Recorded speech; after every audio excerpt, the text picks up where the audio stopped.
सुप्रभात बच्चों, मैं आपकी हिंदी की अध्यापिका आपका हिंदी की कक्षा में हार्दिक स्वागत करती हूँ। उम्मीद करती हूँ आप सब स्वस्थ होंगे, खुश होंगे और पढ़ने के लिए उत्साहित होंगे। तो चलिए आइए बिना देरी के हम अपने पाठ की शुरुआत करते हैं। तो हमारा आज का पाठ है पाठ 7 क्रांतिकारी महिलाएं। यानी क्रांतिकारी महिलाएं। क्रांतिकारी शब्द सुनते ही बच्चों हमारे दिमाग में क्या आता है? क्रांति, अपने हक के लिए लड़ना, यही सब आता है ना। चलिए बच्चों इसका परिचय जानते हैं। ये क्या कहता है? तो स्वतंत्रता के यज्ञ में आहुति पुरुषों ने ही नहीं दी, बल्कि महिलाओं ने भी बढ़ चढ़कर हिस्सा लिया और अपने प्राणों को देश के लिए दान कर दिया। आज उन महिलाओं के बारे में जानेंगे। आइए पढ़ते हैं पाठ में। मतलब जो यह क्रांतिकारी महिलाएं, जो हमारा पाठ का नाम है, इसमें हमें यह परिचय मिलता है कि जो हमारा देश जब आजाद हुआ ना बच्चों, तो उसमें केवल पुरुषों ने ही नहीं, महिलाओं ने भी अपना बढ़ चढ़कर योगदान दिया और हंसते हंसते अपने प्राणों का दान कर दिया। हमारे देश भारत की स्वतंत्रता के लिए अपने प्राणों की आहुति दे दी। तो चलिए आइए इसको और जानने के लिए हम अपने पाठ की शुरुआत करते हैं। बच्चों, यह तो तुम भली प्रकार जानते हो ही कि हम प्रति वर्ष 15 अगस्त को अपना स्वतंत्रता दिवस बड़ी धूमधाम से मनाते हैं। 1947 में इस दिन हमारा देश अंग्रेजी शासन की गुलामी से आजाद हुआ था। अब देखो बच्चों, हम सब जानते हैं ना हमारा स्वतंत्रता दिवस हम कब मनाते हैं। तो हमारा स्वतंत्रता दिवस हम 15 अगस्त 1947 को हम आजाद हुए थे और प्रतिवर्ष हम 15 अगस्त को अपना स्वतंत्रता दिवस धूमधाम से मनाते हैं। ठीक है बच्चों। अब इस स्वतंत्रता को पाने के लिए हमें एक लंबा संघर्ष करना पड़ा था। इसमें अनेक महिलाओं ने भी बढ़ चढ़कर भाग लिया था। आपको उनके बारे में जानना जरूरी है। 1857 की क्रांति में झांसी की रानी लक्ष्मीबाई के अमर बलिदान के बारे में आप जानते ही हैं। मतलब जब स्वतंत्रता सेनानी अपनी जानों की आहुति दे रहे थे, तो उनमें महिलाओं ने भी अपना महत्वपूर्ण योगदान दिया है। अब उनकी दी जाने वाली आहुति के बारे में हमें जानना भी आवश्यक है। तो आइए चलिए हम उनकी आहुति के बारे में जानते हैं, किस प्रकार अपने अपने प्राणों की बाजी लगा दी और स्वतंत्रता में अपना योगदान दिया। तो यह बात है 1857 की क्रांति की, जिसमें महारानी रानी लक्ष्मीबाई ने अपना महत्वपूर्ण योगदान दिया। अब हम उनकी कुर्बानी को तो हम सब जानते ही हैं। महारानी लक्ष्मीबाई को तो हम सब जानते हैं, जो कि एक झांसी की रानी थी, महान वीरांगना थी, जिनके अंग्रेजों ने भी गाथाएं गाई थी। तो चलिए आइए आगे बढ़ते हैं।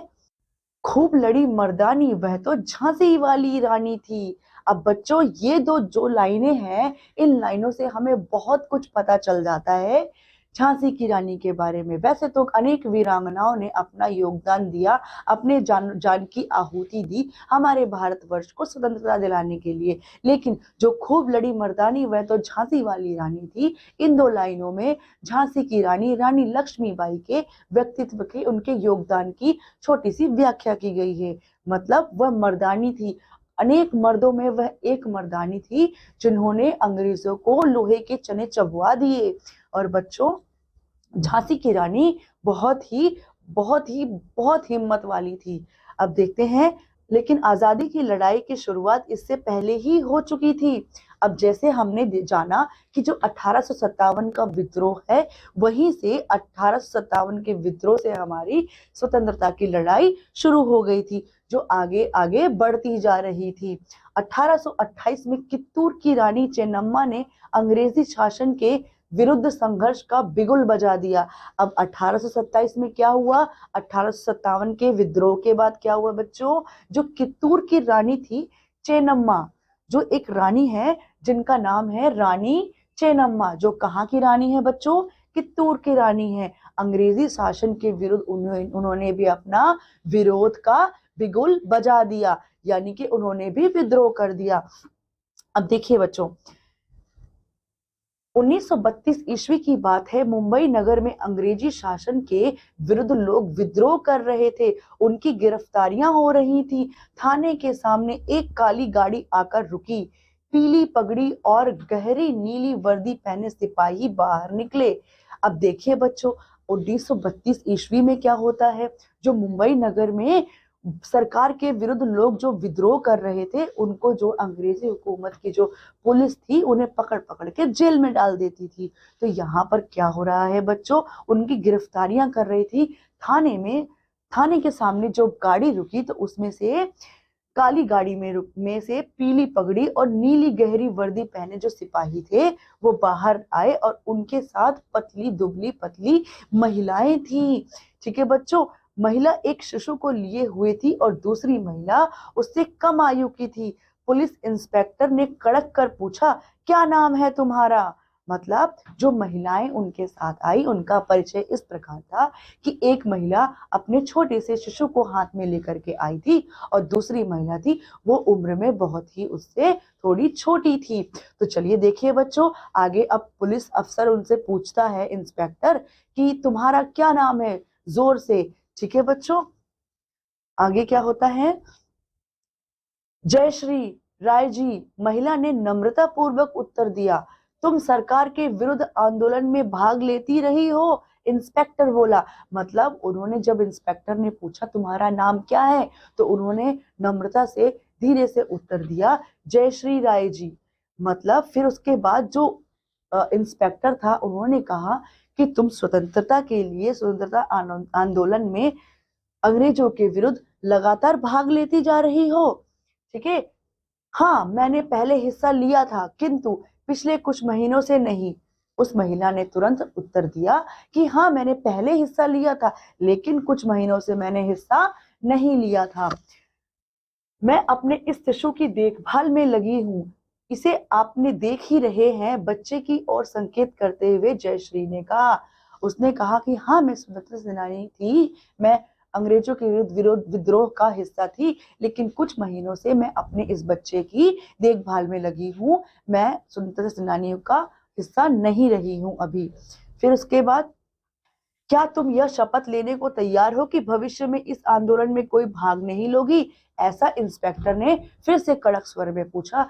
क्या तुम अब इसके बार कभी ऐसा तो नहीं करोगी? मतलब कभी स्वतंत्रता सेनानियों के साथ स्वतंत्रता आंदोलन में कभी भाग तो नहीं लोगी?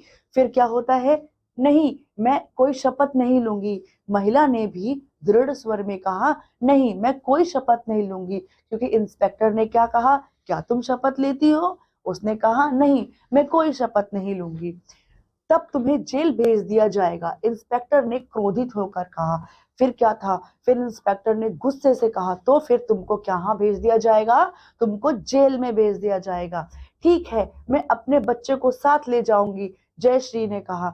जयश्री ने भी कह दिया कि ठीक है मैं चली जाऊंगी जेल और मैं अपने बच्चे को अपने साथ ले जाऊंगी जेल में भी।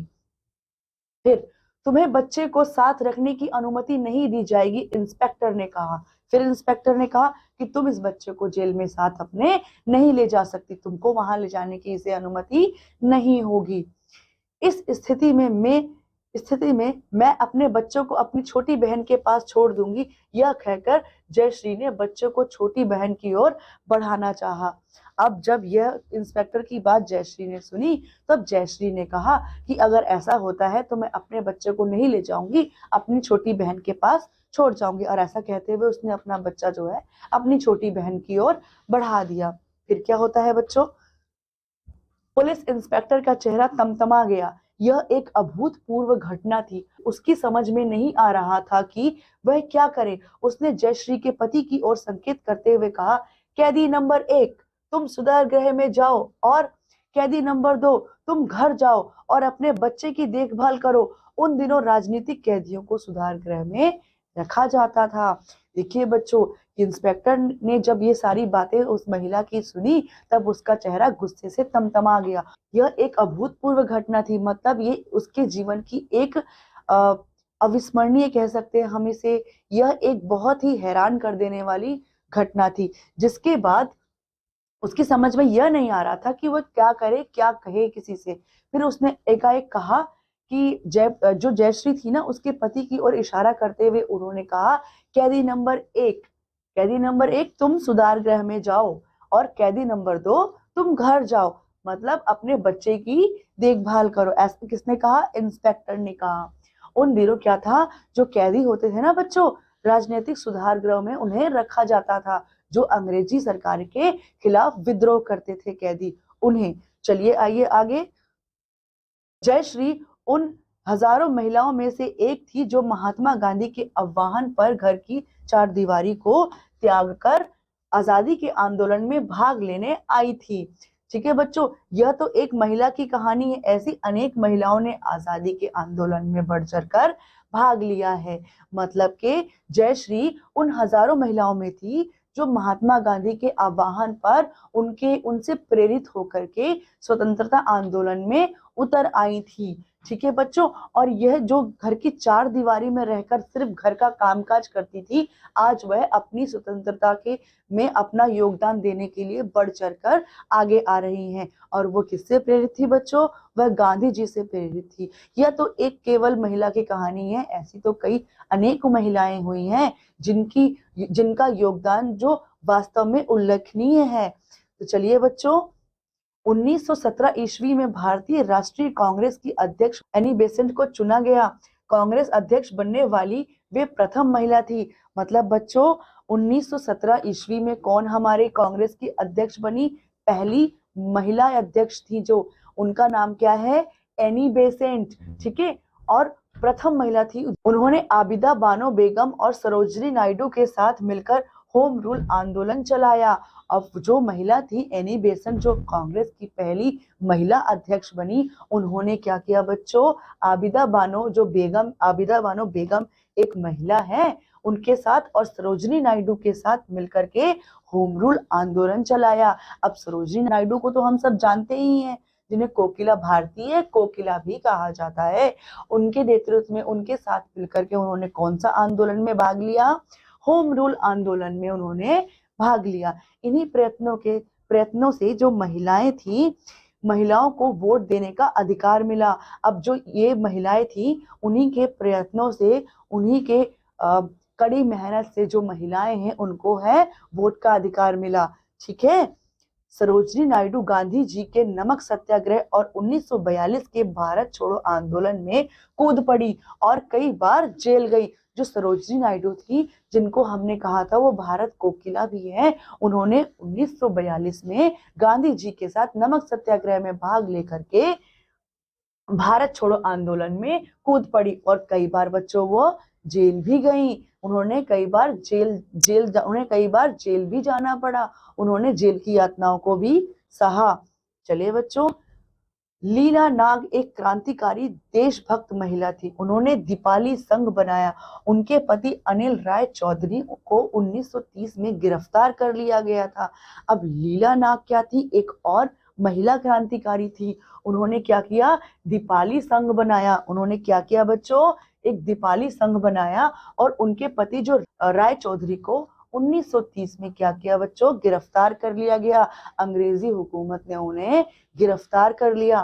फिर 24 सितंबर 1932 की एक रोमांचक रात थी। प्रतिलता दत्त पोटेशियम साइनाइड की पुड़िया जेब में रखकर अंग्रेजों के क्लब में पहुंची और अपने साथियों को ललकारते हुए बोली, आज एक भी अंग्रेज यहाँ से बचकर ना जाने पाए। सारी इमारत बम और पिस्तौलों के धमाकों से हिल उठी। प्रतिलता भी घायल हो गई। उन्होंने पोटेशियम साइनाइड खाकर अपने जीवन लीला समाप्त कर ली। मतलब बच्चों, 24 सितंबर 1932 की जो रात थी, उस दिन क्या था? जहां पर अंग्रेजी जो अफसर थे, जो अंग्रेज लोग थे क्लब में, जहां पर वह अपना चिल कर रहे थे, यानी कि बहुत आनंदित हो रहे थे, विश्राम कर रहे थे, वहां पर वह गई अपने साथ पोटेशियम साइनाइड की एक पुड़िया लेकर के। किसकी पुड़िया लेकर के बच्चों? पोटेशियम साइनाइड की एक पुड़िया लेकर के जेब में रख करके अंग्रेजों के क्लब में पहुंची और पहुंचकर उन्होंने जोर से अपने जो मित्रगण थे उनको ललकारा और कहा, आज एक भी अंग्रेज बचकर ना जाना पाए। और अचानक ही वहां पर फिर धमाके और बंदूक की गोलियों से सारा वातावरण गूंजने लगा। इन सब में जो है, जो प्रतिलता दत्त थी, वो भी क्या हो गई बच्चों? घायल हो गई। और जब अंत में उन्हें अपने बचने की उम्मीद ना दिखने लगी, तो उन्होंने क्या किया? पोटेशियम साइनाइड की पुड़िया से पोटेशियम साइनाइड खा करके अपनी जीवन लीला भी वहां समाप्त कर ली। तो देखिए आगे क्या है।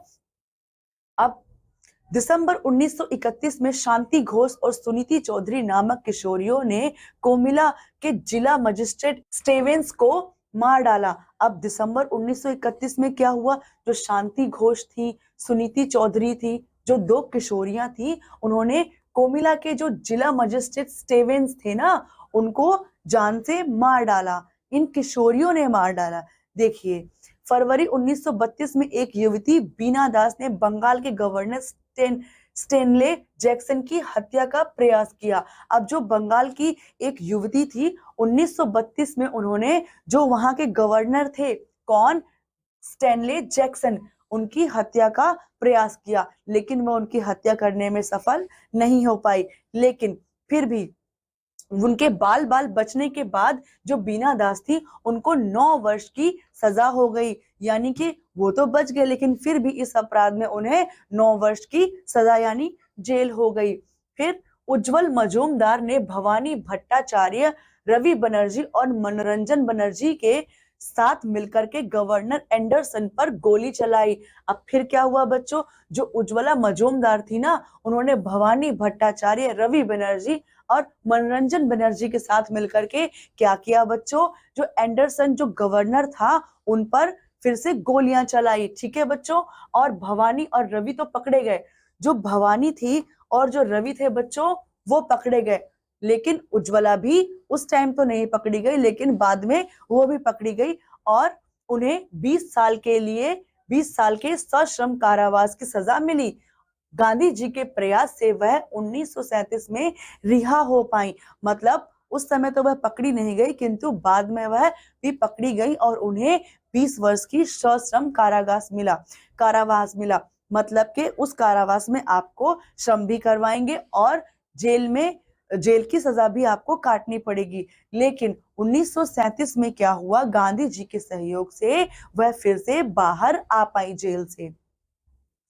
अब देखिए, यहाँ पर कुछ स्वतंत्रता सेनानी जो महिलाएं थी हमारी, उनके कुछ हमारे पास चित्र हैं। आइए हम उनका परिचय जानते हैं।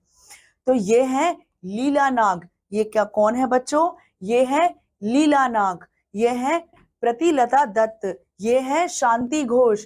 ये है सुनीता चौधरी। देखिए बच्चों, इनकी आंखों में देश प्रेम के लिए आप निस्वार्थ प्रेम अवश्य ही देख सकते हैं।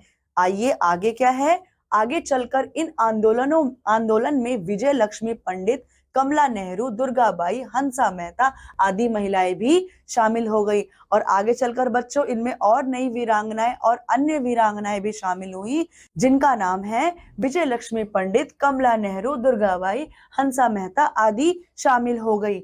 और दुर्गा भाभी ने 1928 में क्रांतिकारी चंद्रशेखर आजाद, सरदार भगत सिंह, सुखदेव, राजगुरु आदि की काफी सहायता की। अब 1928 में जो दुर्गा भाभी थी ना, उन्होंने क्रांतिकारी हुए हैं, चंद्रशेखर आजाद, सरदार भगत सिंह और सुखदेव, राजगुरु आदि की बहुत ज्यादा सहायता की। किन्होंने, दुर्गा भाभी ने। यानी कि यह भी क्या है, एक कहीं ना कहीं इनको भी हम स्वतंत्रता सेनानी ही गिनेंगे। तो चलिए बच्चों, आगे है, सुशीला दीदी ने काकोरी कांड के मुकदमे की पैरवी के लिए अपनी शादी के लिए रखा हुआ 10 तोले सोना उठाकर दे दिया। अब कुछ ऐसी वीरांगनाएं भी हैं हमारे देश में हुई हैं, जिन्होंने अपनी शादी को भी महत्व ना देते हुए अपना योगदान देश के स्वतंत्रता में दिया, जैसा कि यहाँ पर सुशीला दीदी ने किया। काकोरी कांड के मुकदमे की जो पैरवी हो रही थी ना, तब उनके पास पैसे नहीं थे, इसीलिए उन्होंने अपने शादी के लिए रखा गया सोना भी क्या किया, उन्होंने उस दान में दे दिया, देश के लिए समर्पित कर दिया। अब देखिए बच्चों, 27 फरवरी 1931 को इलाहाबाद में चंद्रशेखर आजाद की शहादत के समय सुशीला दीदी वही थी। 27 फरवरी 1931 को जब इलाहाबाद में चंद्रशेखर आजाद की मृत्यु हुई, वो वीर गति को प्राप्त हुए, तब कौन बच्चों, वो वही थी। ठीक है बच्चों, अब इनमें से कुछ और अन्य वीरांगनाओं के हम चित्र देखते हैं उनके परिचय के साथ। तो आइए, ये है विजय लक्ष्मी पंडित। ये कौन है बच्चों, ये है विजय लक्ष्मी पंडित, जो कि नेहरू जी की बहन है। यानी चाचा नेहरू जी की बड़ी बहन है। अब देखिए, ये है कमला नेहरू, ये है दुर्गाबाई, ये है हंसा मेहता और ये है सुशीला दीदी। समझे बच्चों? अब देखिए, नागालैंड की जॉन ऑफ आर्क रानी गिडालू ने 1932 ईस्वी में अंग्रेजों के विरुद्ध संघर्ष छेड़ दिया। अब क्या हुआ? नागालैंड की जो जॉन ऑफ आर्क रानी गिडालू ने क्या किया? 1932 में उन्होंने भी विद्रोह छेड़ दिया। ठीक है बच्चों, उस समय वे केवल मात्र 17 वर्ष की नव युवती थी। जब उन्होंने यह विद्रोह छेड़ा बच्चों, तो वह केवल कितने वर्ष की थी? केवल 17 वर्ष की नई युवती थी। फिर उनकी पूरी जवानी जेल में बीत गई। वे 1947 में ही रिहा हो पाई। अब देखिए बच्चों, वो कितने साल जेल में रही। एक तरीके से उन्होंने अपना पूरी जवानी, युवावस्था का जीवन पूरा कहाँ बिताया? पूरा जेल में बिताया। सोचिए कितने कष्ट की बात है, कितनी यातनाएं भी मिली होंगी, लेकिन और उसके बाद उनकी रिहाई कब हो पाई? तो वह आजादी के बाद 1947 में ही रिहा हो पाई। चलिए बच्चों, आगे है 1942 में भारत छोड़ो आंदोलन चलाया गया। इसमें अरुणा आसफ अली और उषा मेहता के नाम उभरे। अब 1942 में जो भारत छोड़ो आंदोलन चलाया गया, उसमें कुछ और नए नाम उभर कर सामने आए, जिसमें अरुणा आसफ अली और उषा मेहता मुख्य थे। अरुणा आसफ अली 1930 के नमक सत्याग्रह और 1941 के व्यक्तिगत सत्याग्रह में भी जेल गई। अब देखिए बच्चों, यहाँ पर ध्यान देने योग्य बात यह है कि जो अरुणा आसफ अली है ना, वो 1930 के नमक सत्याग्रह और 1941 के व्यक्तिगत सत्याग्रह में भी जेल गई हैं। उन्होंने अपने देश के लिए बार बार जेल की शक्ल देखी है, बार बार जेल की यातना भी सही है। 1942 में उनकी दिल्ली की सारी संपत्ति जब्त कर ली गई। इतना ही नहीं बच्चों, इसके बाद जब 1942 में उनकी संपत्ति, दिल्ली के अंदर जितनी भी उनकी चल अचल संपत्ति थी, सारी जब्त कर ली गई। सोचिए बच्चों, उस समय उनकी क्या मनोव्यथा रही होगी, वो कितना परेशान रही होंगी, कितना चिंतित रही होंगी, लेकिन देश प्रेम के लिए उन्होंने सब हंसते हंसते न्यौछावर किया। आगे देखते हैं बच्चों, जब नेताजी सुभाष चंद्र बोस ने आजाद हिंद फौज में महिला रेजिमेंट की स्थापना की, तब लक्ष्मी स्वामीनाथन को इसका कप्तान बनाया गया। किसको कप्तान बनाया गया बच्चों? लक्ष्मी स्वामीनाथन को इसका कप्तान बनाया गया। किसका कप्तान? आजाद हिंद फौज का। आजाद हिंद फौज का किसने बनाया? नेताजी सुभाष चंद्र बोस ने। ठीक है बच्चों, इस प्रकार अनेक भारतीय महिलाओं ने भारत के स्वतंत्रता आंदोलन में बढ़ चढ़कर भाग लिया। तो बच्चों, यह बहुत ही मार्मिक और बहुत ही सीख देने वाला और एक ऐसी छवि दिखाने वाला है हमें यह पाठ, जिसमें हमने स्वतंत्रता सेनानियों के रूप में महिलाओं का महत्वपूर्ण और उल्लेखनीय योगदान पढ़ा और जाना, और किस प्रकार उन्होंने देश के लिए अपने जान की, अपनी जिंदगी की, अपनी खुशियों की बाजी लगा दी। हमने इसको पहचाना और उसकी हमें सदैव ही हमें आदरपूर्ण इसकी कदर करनी चाहिए। ठीक है बच्चों, मैं उम्मीद करती हूँ कि अब आप इस पाठ के माध्यम से महिलाओं का दिया गया योगदान हमारी स्वतंत्रता में अच्छे से समझ पाए होंगे। और आपको बच्चों, स्वतंत्रता आज मिली हुई है ना, इसका सदुपयोग कीजिए। अपने देश का गौरव, अपने देश का नाम जो है वो गौरवान्वित कीजिए, आगे बढ़िए। ठीक है बच्चों, तो इसी सीख के साथ यहाँ पर ये कक्षा हम समाप्त करते हैं। अब मैं आपसे अगली कक्षा में मिलती हूँ, तब तक के लिए पढ़ते रहिए। धन्यवाद।